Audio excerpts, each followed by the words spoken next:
Yamaha RX-100 தெரிஞ்சிருக்கு அப்படின்னா, இந்த ராஜ்டூட் பைக்கை தெரிஞ்சிருக்கிறதுக்கு வாய்ப்பு இருக்கு. தெரியலன்னா சொல்றவாங்க. 1983ல எஸ்கார்ட்ஸ் குரூப் அப்படிங்கிற இந்தியா நிறுவனமும் Yamaha மோட்டார் சைக்கிளும் கொலாபரேஷன் பண்ணி ராஜ்டூட் RD350 அப்படிங்கிற மோட்டார் சைக்கிளை வந்து லான்ச் பண்ணியிருந்தாங்க. இந்த வண்டியை பொறுத்த வரைக்கும் parallel twin cylinder engine 2 stroke motor cycle 39 PHP power வந்து ப்ரொடியூஸ் பண்ணக்கூடியது.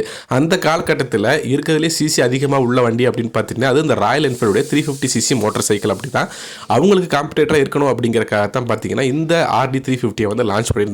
காலப்போக்கில் பார்த்தீங்க அப்படின்னா இந்த வண்டியோட ஃபியூல் கன்சம்ஷன் வந்து அதிகமாக இருக்குது. ஸ்பேர் பார்ட்ஸ் காஸ்ட்லாம் பார்த்தீங்கன்னா அதிகம் அப்படிங்கிறனாலே பார்த்தீங்கன்னா கொஞ்சம் கொஞ்சமாக இந்த வண்டியோட சேல் வந்து கம்மியாக ஆரம்பிச்சிருச்சு. 1985லேயே பார்த்தீங்கன்னா Yamaha RX-100 அப்படிங்கிற ஒரு மோட்டார் சைக்கிளை லான்ச் வந்து பண்ணிட்டாங்க. 1990 வரைக்கும் இந்த ராஜ்டூட் பைக் அப்படிங்கிறது சேல் தான் இருந்தது. பட் ஒரு ஃப்ளாக்ஷிப் மாடலாக இருந்தது அப்படின்னே சொல்லலாம்.